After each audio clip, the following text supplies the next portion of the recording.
नमस्कार. महाराष्ट्राचा रणसंग्राम special partner Rajshri लॉटरीच्या माध्यमातून हा कार्यक्रम आम्ही आपल्यापर्यंत घेऊन येतोय. आम्ही पोहोचलोय मुंबईत.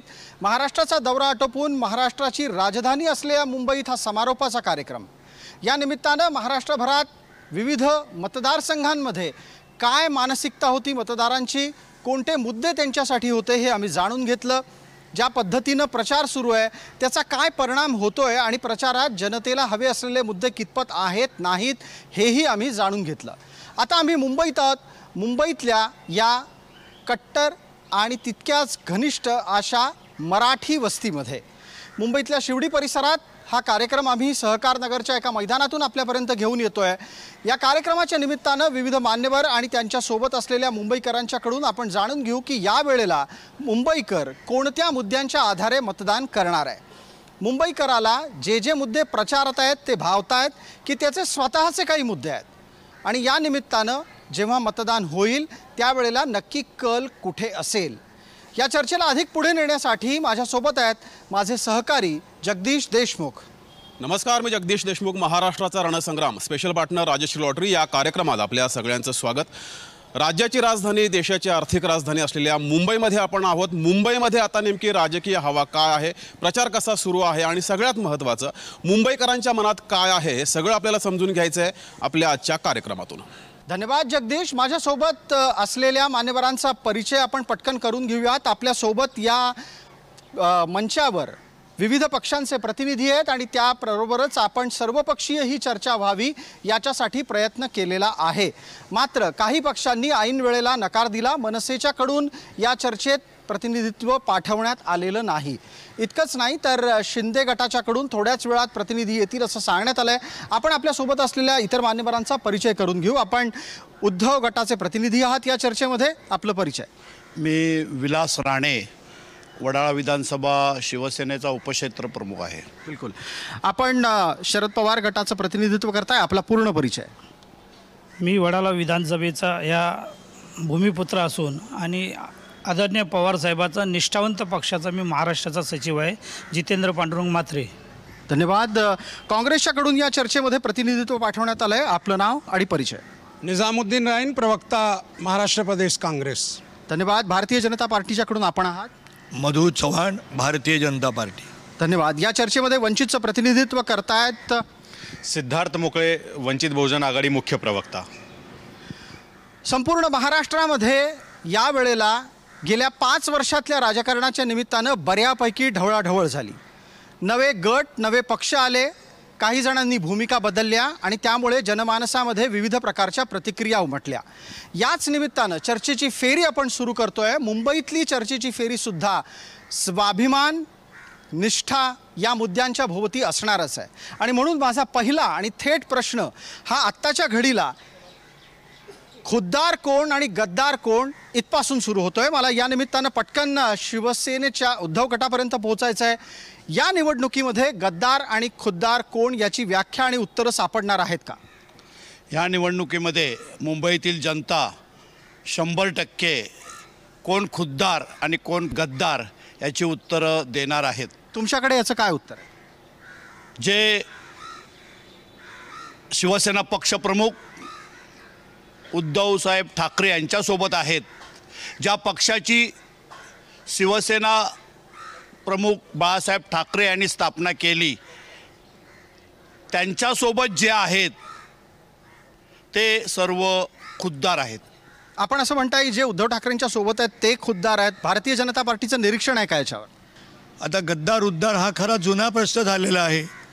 एकच त्या ठिकाणी गोष्ट मी आपल्याला सांगू इच्छितो की 2019 साली ज्यावेळेला जनतेनं कौल दिला तो भारतीय जनता पार्टी आणि स्वर्गीय बाळासाहेब ठाकरे जे संचालन उद्धवजी ठाकरे करत होते त्या शिवसेनेला दिलेलं आहे. असं काय घडलेलं आहे? स्पष्ट 164च्या वर जागा मिळालेल्या होत्या. परंतु सुप्त इच्छा माननीय शरद पवार साहेब, ज्याने महाराष्ट्राच्या राजकारणामध्ये 1970-75च्या नंतर फोडाफोडीचं आणि एक राजकीयदृष्ट्या विध्वंसाचं राजकारण त्यांनी मनात ठरवलं होतं की एक ना एक दिवस स्वर्गीय बाळासाहेबांची ही शिवसेना मी फोडेन. आणि म्हणून ज्या वेळेला 2.5 वर्षाची सत्ता संपल्यानंतर एखाद्या पक्षातून 40 लोक बाहेर पडतात, एक बाहेर पडला गद्दार पैशासाठी बाहेर पडेल, जे मंत्री होते, आताचे मुख्यमंत्री मंत्री होते अनेक, आता जे बाहेर पडलेले 40मध्ये मंत्री होते ते का बाहेर पडले? तर त्यांना तिथे राहणं अशक्य करून टाकलं म्हणून बाहेर पडले. याची उत्तर आणि याची सुरुवात ही कुठून झाली एकदा शरद पवार गटाच्याकडून उत्तर घेऊया. तुमच्या नेत्यावर थेट आक्षेप लावले जात आहेत. आपण थोडंसं इकडे या बाजूला येऊन बोला. आदरणीय पवारसाहेबांवर काहीतरी बोलल्यामुळे काही लोक आपली पॉकेटं भरले जातात. आज विचार करा, ह्या देशामध्ये 84 वर्षाचे योद्धा आहेत. हे फोडाफोडी राजकारण केलेलं नाही. हे सिंचन घोटाळा किंवा GST ED PD लावून या लोकांना फोडाफोडी केली. आज हे स्वतःच्या आईवडिलांचे नाही, दुसऱ्याचा बाप चोरला जातो, दुसऱ्याचं चिन्ह चोरला जातो. हा कोणता पक्ष आहे?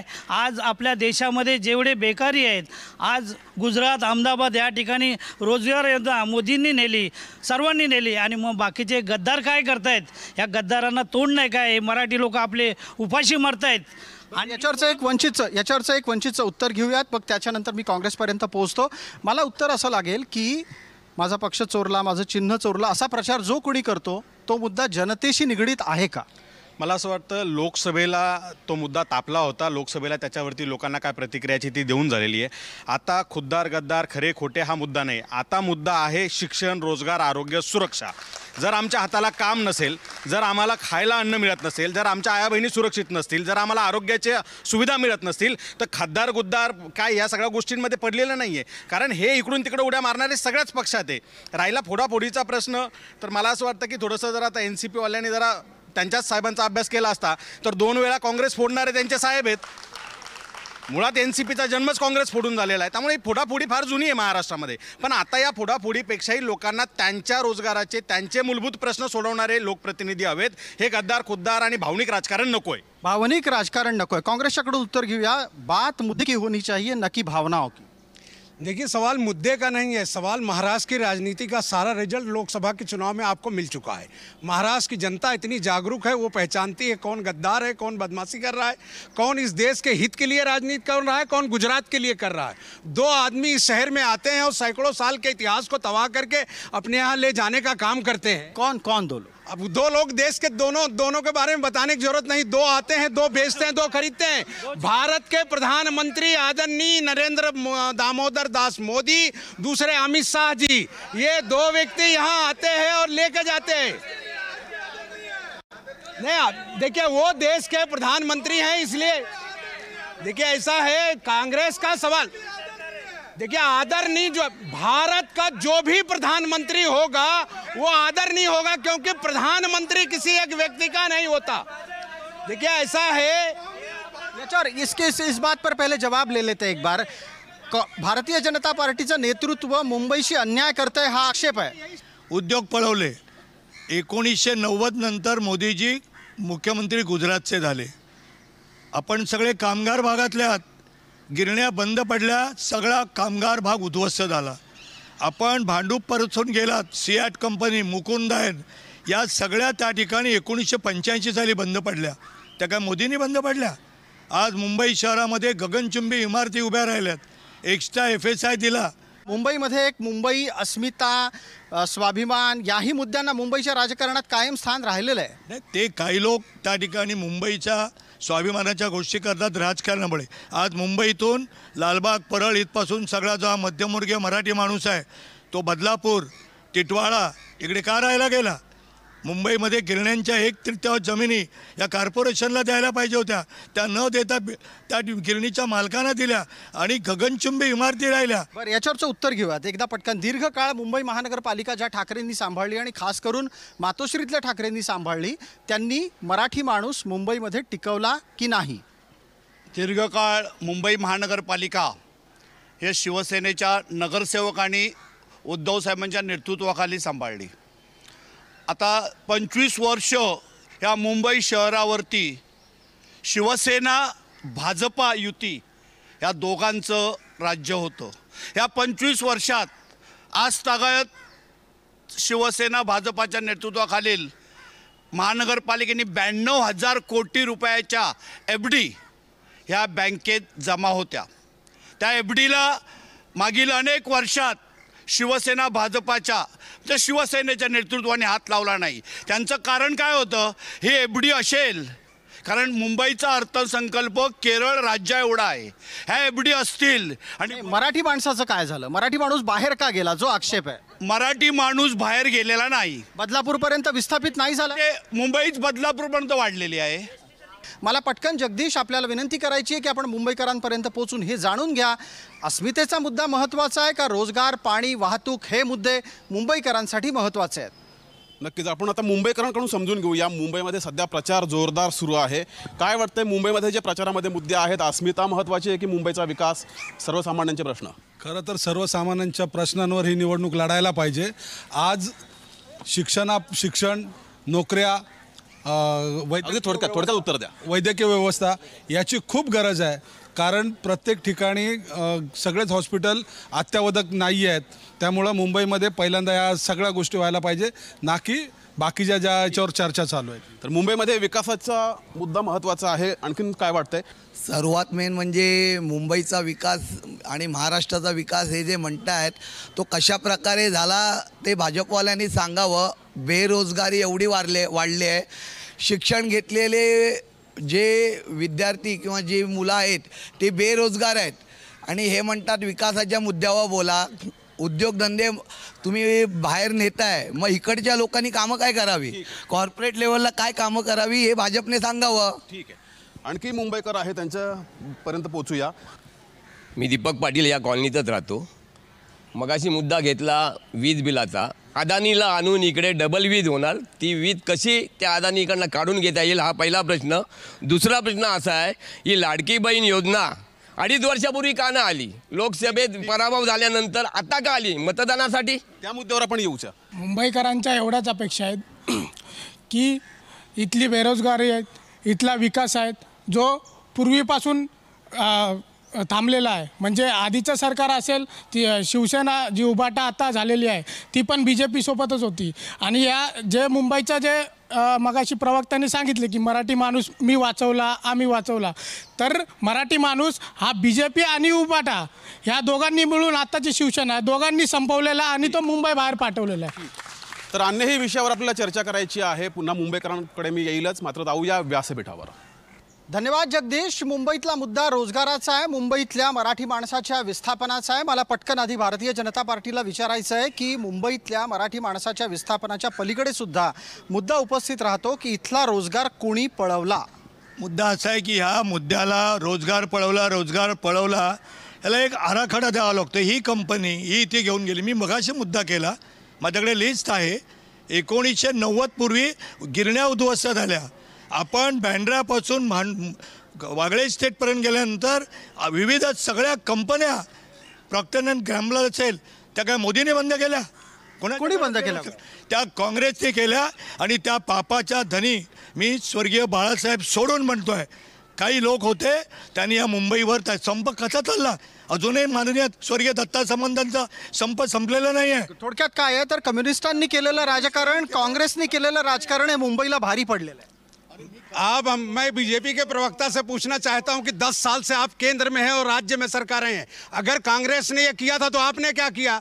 आपने लूटने के अलावा दूसरा काम नहीं किया. पूरे देश की जनता जानती है कि आप 2 गुजरातियों के लिए पूरे महाराष्ट्र की अस्मिता को दांव पर आपने लगा दिया. किस तरीके से? पूरे जितने बड़े उद्योग, जितने फाइनेंशियल हब, जितने हीरे के कारोबार सब गुजरात को इन्होंने ट्रांसफर कर दिया. महाराष्ट्र के लोगों के लिए क्या छोड़ा उन्होंने?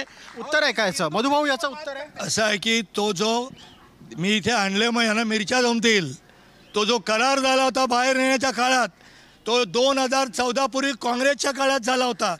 या देशाला 70 वर्ष जर तुम्ही स्वर्गाकडे नेऊन ठेवलं असतात तर स्थानिक पक्ष राज्यात निर्माण झाले नसते. याच्यावरचं वंचितचं उत्तर घेऊयात. मुंबईचं नुकसान करणारे खरे कोण? मुंबईचे मारेकरी कोण आहेत? मुंबई आणि महाराष्ट्राचे मारेकरी हे भाजप आणि काँग्रेस लेट दोन्ही आघाड्या आहेत, या एकाच नाण्याच्या दोन बाजू आहेत. समसमान आहे. काँग्रेसचं आर्थिक धोरण भाजप चालवतं, जे भाजपने चालवलं तेच आर्थिक धोरण पुढे चालतं. अदानी अंबानींची ही नावं घ्यायला टरकतायत, पण अंबानी आणि अदानीच्या घशात इथला महाराष्ट्र आणि मुंबई घालण्याचं काम आधी काँग्रेसनेही केलं, आता हेही करतात.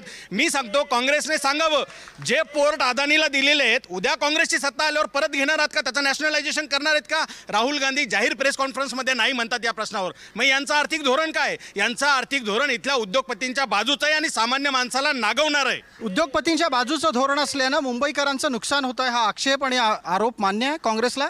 देखिए, हम स्टेट की बात कर रहे हैं. स्टेट में जो हमारे लीडर्स हैं वो रोज बोल रहे हैं, चाहे वो उद्धव जी हो, वो सेंट्रल की लीडरशिप है. सेंट्रल का कोई मुद्दा आता है तो हम राहुल जी की बात करेंगे. हम राज्य में बात कर रहे हैं, हम मुंबई की बात कर रहे हैं. आप हमसे मुंबई और राज्य की बात करिए. आप ठीक है, मुंबई के लिए कांग्रेस के पास एजेंडा है. कांग्रेस के पास सारे एजेंडे हैं. जो डेवलपमेंट के सारे पॉलिसीज हमारे तीनों इलाके ने तय किए हैं, वो महाराष्ट्र का डेवलपमेंट होगा और उसका विकास होगा, मुंबई का विकास होगा. ठीक आहे, एकदा पटकन विचारूयात उद्धव गटाच्याकडे मुंबईच्यासाठी उत्तर काय आहे? 1985 सालापासून मुंबईतील उद्योगधंदे मुंबई बाहेर गेले, मुंबईतल्या गिरण्या बंद झाल्या. म्हणून 2014 साली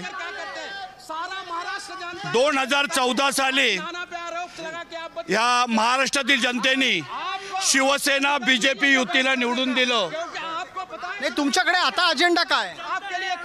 2014 साली निवडून आल्यानंतर 2 कोटी लोकांना आम्ही रोजगार देऊ, 15 लाख रुपये युवकांच्या खात्यात जमा करू असं एक आश्वासन दिलं. पण त्याप्रमाणे कोणाच्या खात्यामध्ये 15 लाख रुपये जमा झाले आहेत का? बरं, हा प्रश्न आहे. पुन्हा एकदा 15 लाखाचा मुद्दा येतोय. मधुभाऊ, उत्तर द्या. 15 लाख रुपयाचा त्यावेळेला वाक्य असं होतं की ज्यांना कोर्टात गेल्यानंतर माफी मागितली राहुल गांधींनी. वाक्य असं होतं त्यांचं की या देशातला काळा पैसा त्या बँकेमध्ये त्या ठिकाणी स्वित्झर्लंडच्या असा पडलेला आहे की तो जर भारतामध्ये आणला. थांबा ना, नाहीतर तुम्ही बोला. या इथे ही भाषा ना हो, तुम्हाला प्रकाश आंबेडकरने हेच शिकवलंय का? याच्यावर उत्तर येतं. उसी कोर्ट में राहुल गांधी ने माफी मांगा. आपके टीवी एनडीटीवी पर जो है गृह मंत्री ने बैठकर कहा कि ये जुमला है, हमने नहीं कहा ये जुमला है. ये शब्द का प्रयोग उन्होंने किया है, ये जुमला शब्द का प्रयोग किया है उन्होंने. तो इसमें उन्होंने माफी कब मांगा? बीजेपी हमेशा झूठ बोलती है, आज भी झूठ बोल रही है. मुंबईसाठी कुणी काय केलं यातला एक मुद्दा आपल्याकडे आणतो. मी आपल्यासमोर प्रश्न ठेवेन, तुम्ही उत्तर द्या त्याचं. मराठी माणूस हा या क्षणाला नक्की कोणासोबत आहे आणि मराठी माणसाचं अस्मितेचं राजकारण कुठपर्यंत पोहोचलंय? एक लक्षात घ्या की मराठी माणूस हा पूर्णपणे शिवसेना, सर्वोच्च नेते आदरणीय लाडके मुख्यमंत्री एकनाथरावजी शिंदे साहेबांच्या मागे आहे. आणि हे मी का बोलतोय, हे मराठ्यांना पळवणारे हे मुख्यमंत्री आहेत. आज देशामध्ये, महाराष्ट्रामध्ये हे जेवढी फुटपाथवरचे मुंबई आणि महाराष्ट्रात झोपडे आहेत, देशामध्ये आणि महाराष्ट्रामध्ये सरकार कोणाचं आहे? आणि या झोपडपट्टीवाल्यांना बेघर करणारे हा भारतीय जनता पार्टी आणि शिवसेना. आता एकनाथ शिंदे. मला उत्तर घेऊ देत. आता त्यांना उत्तर पूर्ण करू. मराठी माणूस कोणाकडे आहे तर मराठी माणूस एकनाथरावजी शिंदे साहेबांकडे आहे, शिवसेनेच्या मागे आहे.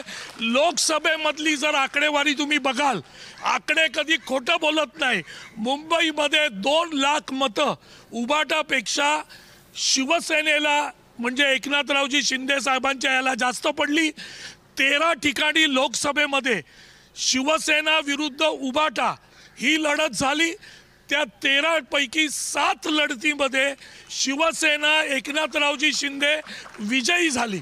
या आकडेवारीवरून सिद्ध होतं की मराठी माणूस हा एकनाथरावजी शिंदे शिवसेनेच्या मागे आहे. हा तुमचा पहिला प्रश्न होता. दुसरा प्रश्न होता की मुंबईसाठी काय केलं, त्याच्यावर येऊयात. एकदा फक्त उत्तर घेऊयात पटकन. मी आपल्या दोघांना संधी देतो. बिलकुल. बरं मधुभाऊ, एकदा आकडेवारी जोडा, फक्त पटकन बोला, वेळेची मर्यादा आहे. 19% मतदान हे 1967 पासून शिवसेनेचं आहे.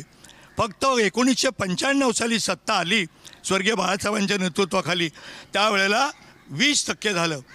कधी आजपासून 1967 पासून 2014च्या निवडणुकीपर्यंत 19% मतदान. या वेळेला शिवसेनेच्या शिंदे सेनेला 13.5 मतदान मिळालं 19 पैकी. उरलेली 60% मतदान फक्त उभाटाला मिळाले आहेत. कमी झाली की जास्त झाली? उत्तर घेऊयात ना. आपल्यासोबत प्रतिनिधी आहेत उद्धव गटाचे. आकडेवारी आता समोर आहे आणि या आकडेवारीच्या आधारे दावे केले जात आहेत मराठी माणूस कोणासोबत आहे. मराठी माणूस हा शिवसेनेसोबत आहे आणि शिवसेनेसोबतच राहणार आहे. कुठल्या शिवसेनेसोबत? तुम्ही शिवसेना उद्धव बाळासाहेब ठाकरे यांच्यासोबतच राहणार आहे. कारण ठाकरे हा ब्रँड आहे. ठाकरे ब्रँडला कोणी संपवण्याचा प्रयत्न करू नये. आकडे नाही ना दिसत, पण तसं आकडे दिसत आहेत. हे लोक म्हणतायत की आम्हाला मतदान जास्त आलंय. जागा कोणत्या जास्त निवडून आल्या? कोणत्या जागा जास्त निवडून आल्या? 4 जागा निवडून आल्या. 4 जागा आमच्या निवडून आल्या.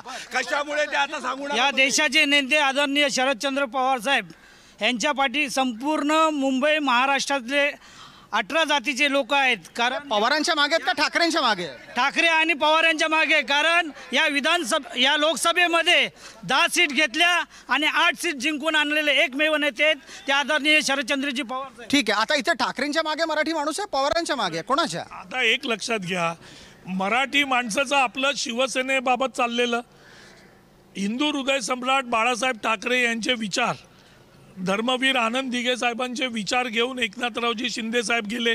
जसं मधू चव्हाण साहेबांनी सांगितलं, जे 19.5% मतदान होतं त्याच्यातलं 13.13% हे आमच्या शिवसेनेला मिळालं. आकडे तर कधी खोटं बोलत नाही.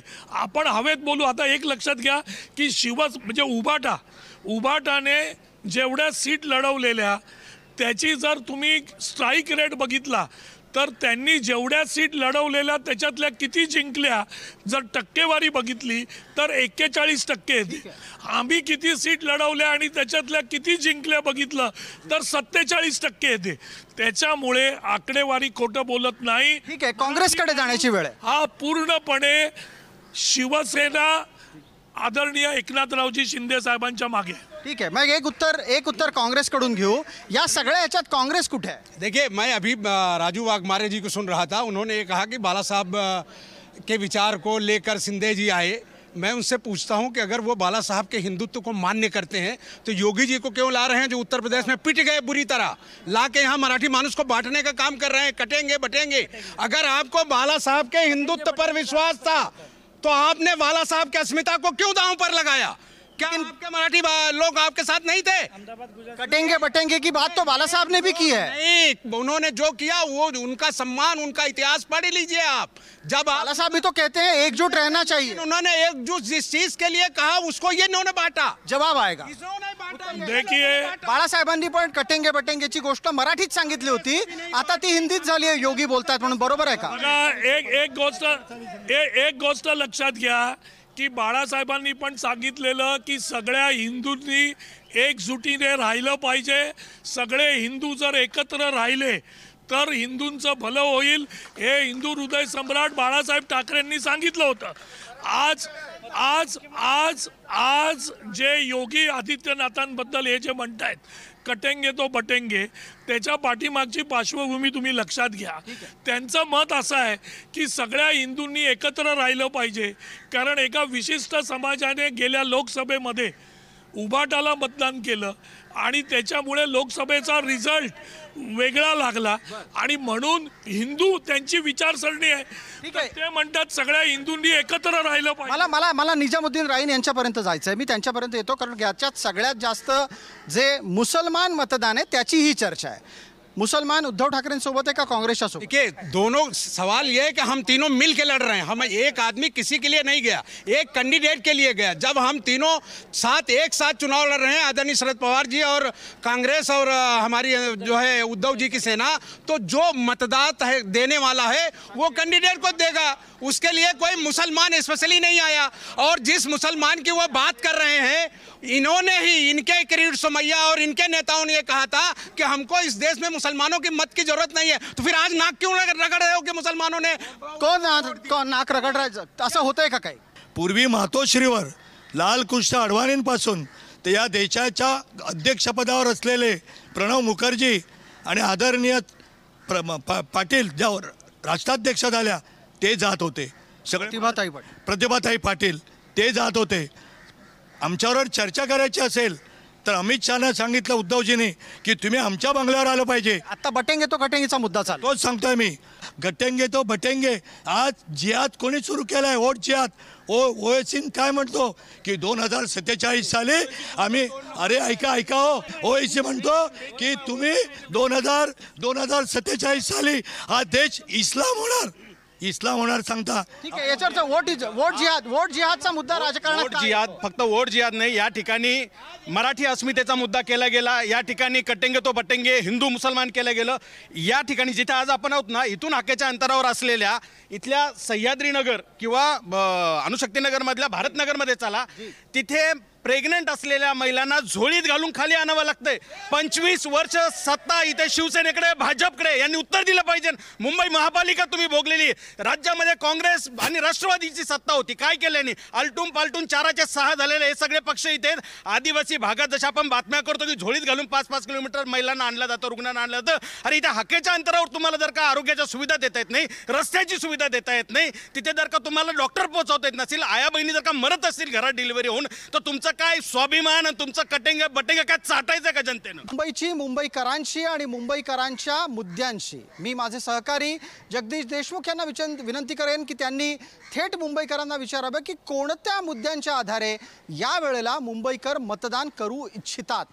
कोणते असे मुद्दे आहेत की ज्या मुद्द्यांच्या आधारे तुम्ही मतदान करणार आहात? आता प्रस्थापित पक्षांनी आहे ना जे मुद्दे बनाले की ते मुद्दे बोलणार नाही आहेत, मूलभूत समस्यांवर भाष्य करणार नाही. मला एक अस्मितेबद्दलचा प्रश्न विचारायचा, मराठी अस्मितेबद्दलचा. उभाटा गटांना, मी वरळी विधानसभेचा उमेदवार आहे, वंचित बहुजन आघाडीचा. आज आहे ना आदरणीय युवराज जे आदित्य ठाकरेजी आहेत, त्यांनी आहे ना आपला नामांकन अर्जसुद्धा आहे ना इंग्रजी भाषेतली भरलेला आहे. तर एवढी मराठी अस्मिता, अभिजित भाषा व्हावी, आपली स्वतःची पाठ थोपटून घेणारे जे आदित्यजी ठाकरे आहेत, त्यांनी माफी मागणार का? मराठी जनतेला माफी मागणार का? आणखीन कोणते मुद्दे आहेत? आरोग्य, शिक्षण आणि रोजगार या विषयावर भाष्य करणं गरजेचं आहे विधानसभेसाठी. तर हे गटार वॉटर मीटरबाबत चर्चा करतात आणि त्यांच्या कार्य अहवालात सुद्धा पण ह्याच गोष्टी निर्माण होतात. काय वाटतं आजोबा, मुंबईकरांसाठी कोणते मुद्दे महत्त्वाचे आहेत? कोणत्या मुद्द्यांवर मतदान व्हायला? एक विचारायचं आहे. मग मधू चव्हाण म्हणाले की मराठी माणसं बाहेर गेली का? मला मधू चव्हाणला एवढंच विचारायचं आहे की 2.5 वर्ष झाली तुम्हाला, तुमचं सरकार आहे, 2.5 वर्षामध्ये तुम्ही मराठी माणसांना नोकऱ्या किती दिल्यात? ठीक आहे, याचं उत्तर घेऊ आपण. ह्याचं उत्तर उत्तर घेऊया. काय वाटतं, मराठी माणूस किंवा मुंबईतील जे मुद्दे आहेत, मुंबईमध्ये कोणते मुद्दे असे आहेत की ज्या मुद्द्यांवर मतदान होईल असं वाटतं आपल्याला? लाडक्या बहिणीवर जे आपले मुख्यमंत्री, लाडके मुख्यमंत्री साहेब आहेत एकनाथ शिंदे साहेब, ह्यांनी जे आज ह्याच्यामध्ये करून दाखवलं आहे, हे आज जे 2 वर्षापूर्वी आणि अगोदरचे आपले मुख्यमंत्री साहेब होते तेव्हा हे असं काही घडलं नाही. असा कुठला मुख्यमंत्री आहे की तो आपल्या जनतेला भेटायला येतो? ठीक आहे, लाडकी बहीण योजना आणि जनतेमध्ये येणारा मुख्यमंत्री असं काही मत आहे. अजूनही मत जाणून घेऊया, महिलांचं मत समजून घेऊया. काय वाटतंय, मुंबईकर कोणत्या मुद्द्यांवर मतदान करणार? आज मुलं आम्ही आज घरकामं करतो, आज आम्ही भाड्याने राहतो, आज आमची मुलं ग्रॅज्युएटच्या वरती ITचा कोर्स करून आमच्या मुलांना आमच्या नोकरी नाही आहे. आज महागाई एवढी झालेली आहे, आज भाजी 40 रुपये पाव किलो, आज घराचं भाडं 20-25 हजार भाडं. रोजगार हा सुद्धा मुद्दा महत्त्वाचा आहे मुंबईकरांसाठी. सोबतच महिलांची सुरक्षितता हा सुद्धा मुद्दा मुंबईकर मानतात. जाऊया पुन्हा व्यासपीठावर. लाडकी बहीण योजना ही आत्ता का आली, आधी का आली नाही? अर्थात याआधी 2.5 वर्षाच्या काळातले मुख्यमंत्री वेगळे होते, पण जेव्हा तुमचं सरकार आलं तेव्हाच योजना का नाही आली असा प्रश्न वारंवार उपस्थित होतो. सगळ्यात एक गोष्ट आपण लक्षात घेतली पाहिजे, कारण कोणतीही योजना ही 1 महिन्यामध्ये येत नाही. कारण ज्यावेळी तुम्ही योजना आणता आणि ज्यावेळी प्रत्येकाच्या खात्यामध्ये आपल्याला पैसे टाकायचे असतात, तर त्याची तयारी जी आहे ती 8 ते 10 महिने अगोदर करावी लागते. सॉफ्टवेअर करावं लागतं, सगळ्यांच्या खात्यामध्ये पैसे जातील का, कसे जातील, किती पैसे लागतील. तर ही योजना काही 2 महिन्यात आलेली नाही. मला आप ये बताएंगे कि इस बार जो लाड़की बहना स्कीम है उसका लाभ लेने के लिए कई मुसलमान भी उतरे।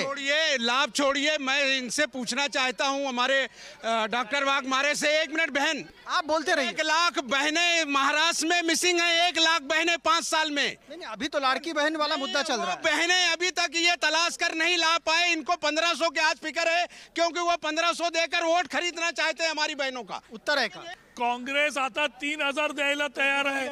आता म्हणतात की ते विकत घेत आहेत। अहो बहिणींचा अपमान करू नका, बहिणींना सक्षम करण्यासाठी ही योजना आणली। बरं, बहिणींचा अपमान करू नका हा मुद्दा आहे। आपल्याकडे याचं काय उत्तर आहे?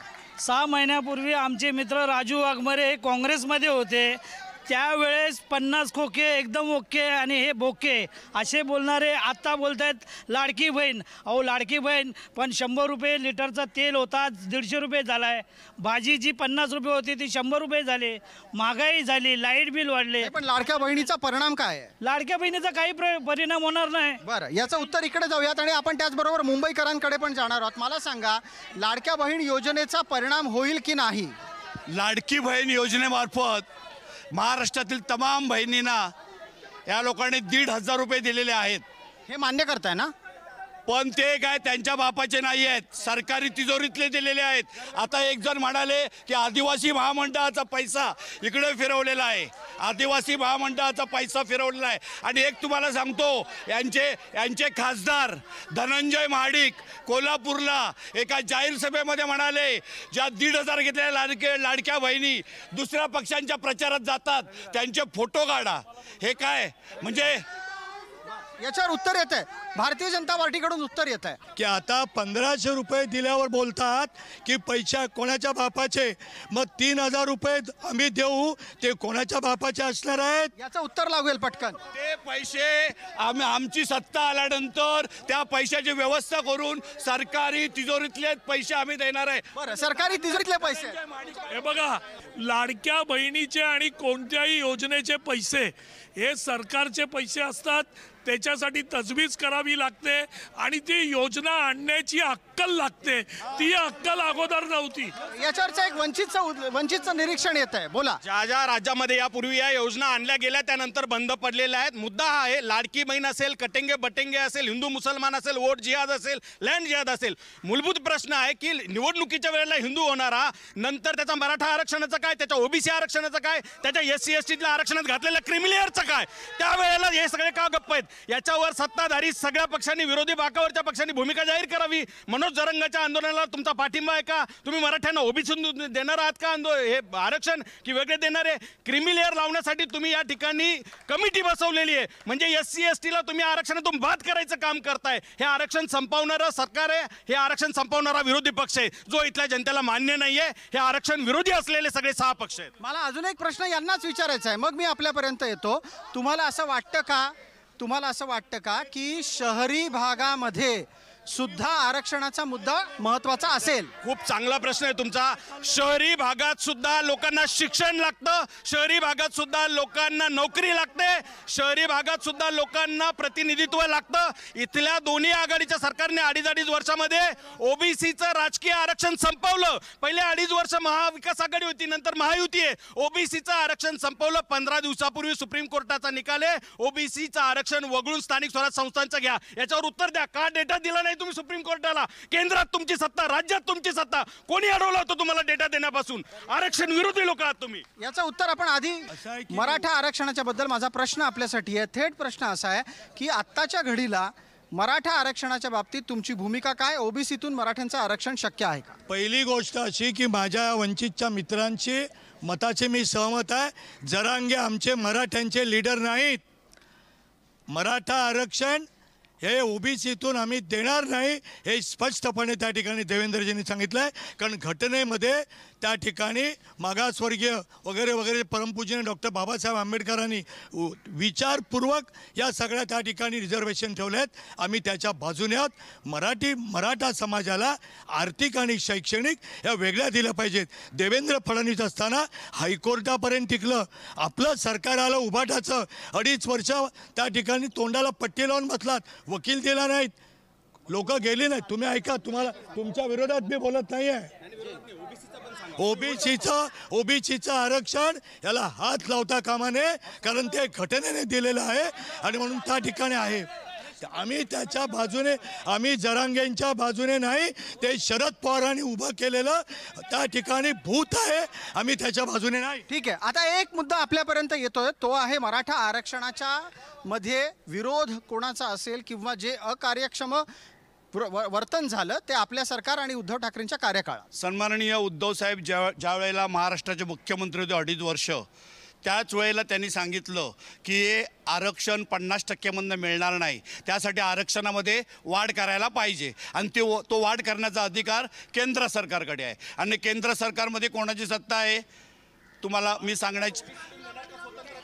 तुम्ही कसं देणार मराठ्यांना आरक्षण, कसं देणार? मराठ्यांना स्वतंत्र आरक्षण मिळणार, स्वतंत्र आरक्षण मिळणार नाही बोलतायत. उद्धव साहेबांनी तेव्हाच सांगितलं या ओबीसीतल्या आरक्षणातनं मिळणार नाही त्यांना, त्यासाठी केंद्र सरकारने 5% आरक्षण वाढवलं पाहिजे आणि त्यातूनच ते आरक्षण मिळणार आहे. मराठ्यांना ओबीसीतून देणार आहात का? आरक्षणाची लढाई कोणी लावलेली आहे?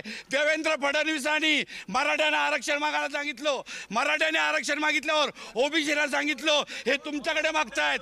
ओबीसीला सांगितल्यानंतर आदिवासीला पुढे केलं, आदिवासीला सांगितल्यानंतर धनगरांना फिरवलं गेलं. याचं उत्तर एकदा दोघांच्याकडून येऊ देत. मला यात सांगा, आरक्षणाच्या लढाईच्या मागे कोण आहे? फडणवीस आहेत की इतर कोणी आहे? आरक्षणाच्या जातीत भांडणं लावण्याच्या लढाईमध्ये आदरणीय शरद पवार आहेत, काँग्रेस आहे, बाकी कोणी नाही आहे. बरं, याचं उत्तर लागेल पटकन. शरद पवार आरक्षणाची लढाई महाराष्ट्रात पेटवतायत असा आरोप आहे. बघा, आदरणीय पवार साहेबांवर बोलल्याशिवाय ह्या छोट्या मोठ्या नेत्यांना कुठे चमकायला भेटणार नाही. म्हणून कुठं झाला का बोट दाखवा शरद पवार. अहो, या देशामध्ये शरद पवारशिवाय कोणालाही पर्याय नाही आहे. सर्व धर्माच्या लोकांना घेऊन सांगणारे आणि सर्व लोकांना एकत्रित आणणारे पवारसाहेब आणि आदरणीय पवारसाहेबांनी मोदीजींना काही महिन्यापूर्वी सांगितले की आरक्षण जर पाहिजे तर केंद्रामध्ये तुम्ही अजेंडा मांडा आणि ते आरक्षण वाढवून मग तुम्ही आरक्षण द्या. आरक्षणावरचा मुद्दा असताना प्रकाश आंबेडकरांचं नुकतंच एक वक्तव्य आलं जे राहुल गांधींच्या संदर्भातलं होतं. ते वक्तव्य का आणि कोणत्या आधारावर? या ठिकाणी सातत्याने संविधान बचावचा नारा दिला जातोय, मात्र संविधानाचं हृदय असलेलं आरक्षण जो प्रतिनिधित्वाचा हक्क देतो प्रत्येकाला समान. आज या महाराष्ट्रामध्ये मराठा खानावळ झाली आहे. एक मवियाची मराठा खानावळ, दुसरी महायुतीची मराठा खानावळ. 2 उपरे आहेत, एक उद्धव ठाकरे आणि फडणवीस. बाकी मराठा नेते ठरवतात कोणाच्या ताटात काय जाणार. ओबीसीनी काय खायचं, SC STनी काय खायचं, इथल्या अल्पसंख्याकांनी काय खायचं, त्यांच्या वाट्याला बिलकुल जात नाही. पण SC STच्या आरक्षणाला हात 48 पैकी 7 जर का मतदारसंघ हे मेट्रोपॉलिटन आहे आणि बाकीचे आरक्षित सोडले तर 32-33 खासदार एका जातीचे निवडून येतात. ही मराठा खानावळ नाही आहे. 48 पैकी 32 एका जातीचे. ओबीसी कुठे आहेत? पण याच्यात राहुल गांधींच्या भूमिकेतला आक्षेप काय? राहुल गांधी यावर बोलत नाही. राहुल गांधी आरक्षणाबद्दल स्पष्ट भूमिका घेत नाही. त्यांचा पक्ष हा तिकडे आरक्षणाचा क्रिमिलेअर लागू करून आरक्षण संपवतोय, ओबीसी बद्दल भूमिका घेत नाहीये आणि हे फक्त संविधान करतायत. संविधानाचा रंग महत्वाचा नाहीये, संविधानातलं तत्व महत्वाचं आहे, मूल्य. उत्तर घेऊया त्याची. मी काँग्रेसपर्यंत येतो. यावरचा एक आणखीन आक्षेप कदाचित राजू वाघमारे आपल्याकडून आहे. आरक्षणाच्या लढाईला न्याय कोण देतंय? राहुल गांधी देत आहेत का? सगळ्यात पहिली गोष्ट जो तुमचा प्रश्न आहे की राहुल गांधी आरक्षणाला न्याय देत आहेत का, तर माझं स्पष्ट मत आहे राहुल गांधी आरक्षणाला न्याय अजिबात देत नाही आहेत.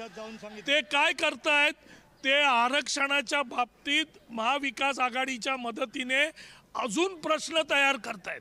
परमपूज्य डॉक्टर बाबासाहेब आंबेडकरांनी ज्यावेळी घटना लिहिली त्यावेळी त्या सगळ्या थोर महापुरुषांनी 50%चं लिमिट ठेवलं. ते लिमिट ठेवण्याचं कारण होतं की सगळ्यांमध्ये समानता आली पाहिजे. सुप्रीम कोर्टाने ते मान्य केलं.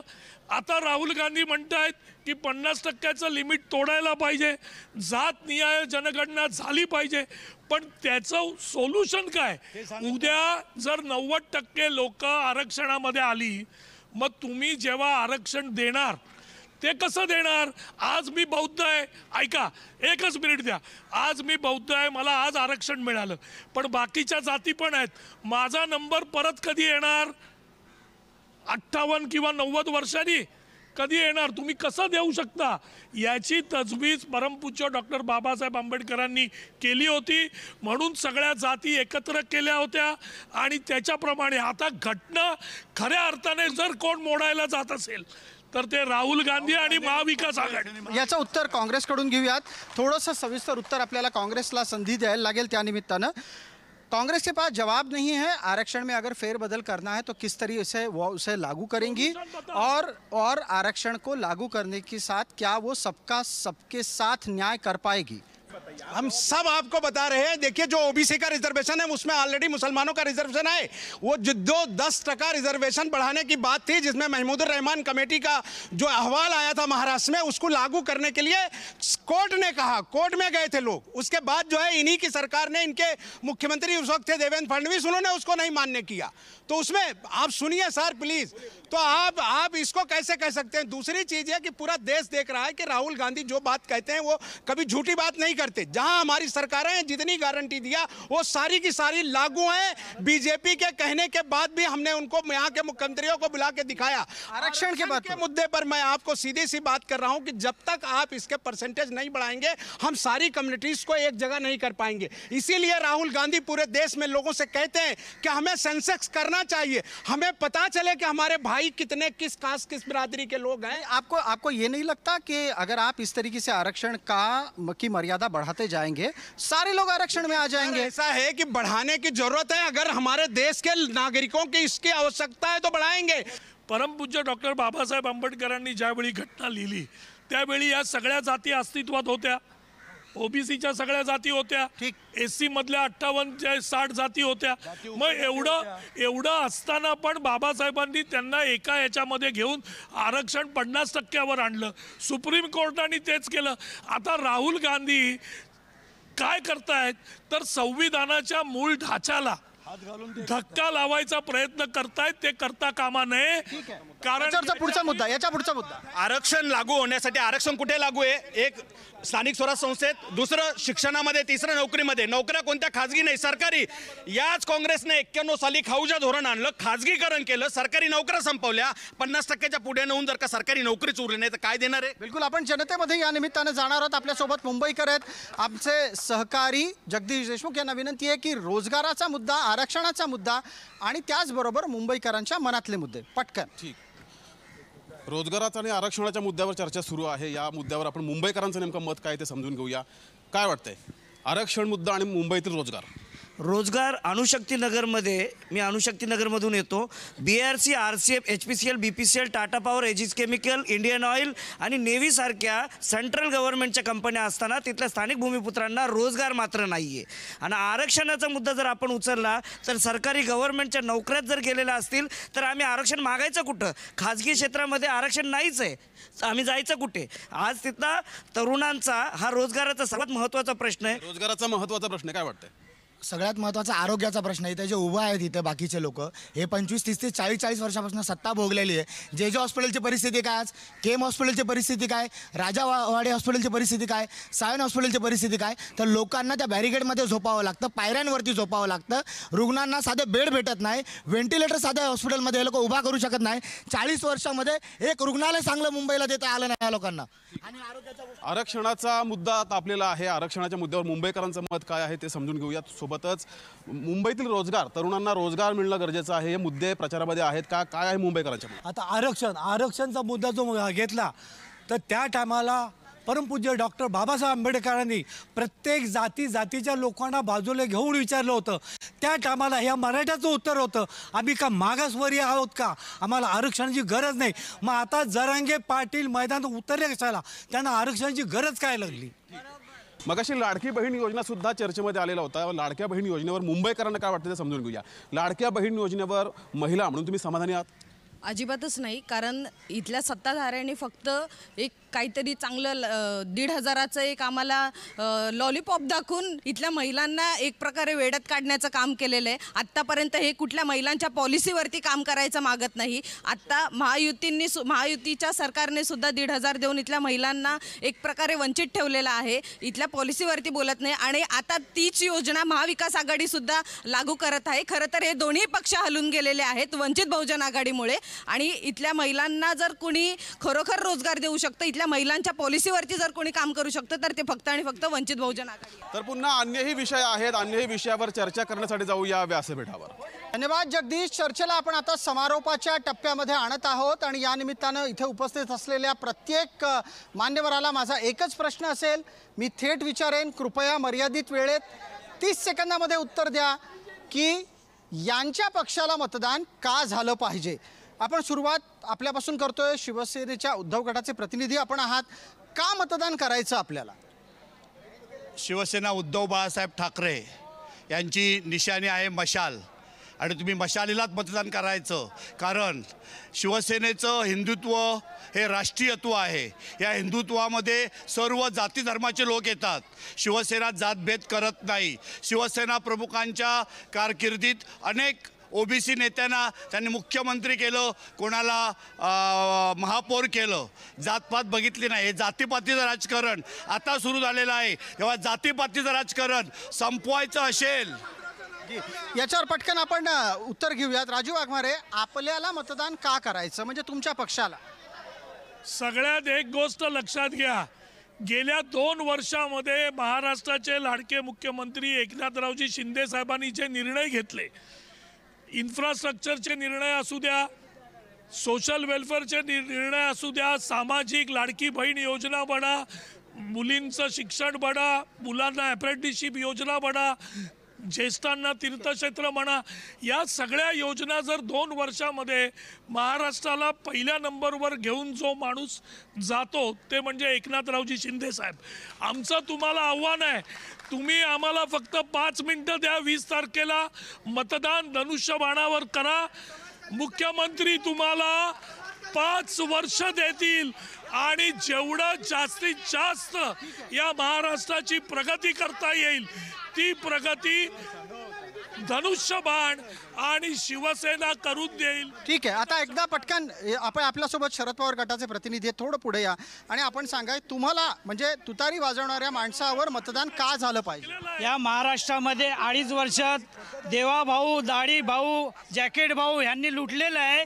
यांना लूटमार बंद करण्यासाठी आदरणीय पवार साहेबांना हात बळकट करून आणि ह्या पूर्ण महाराष्ट्रामध्ये एकमेव नेता आहे असे शरद पवार, चंद्रजी पवार वाजवणं तुतारी आणि महाविकास आघाडीचा सरकार या महाराष्ट्रामध्ये आल्यानंतर या सर्व जनतेला समजेल की आदरणीय पवार साहेबांचं काय वचन आहे. ठीक आहे, आपण आता पटकन एकदा या निमित्तानं वंचितला विचारूयात.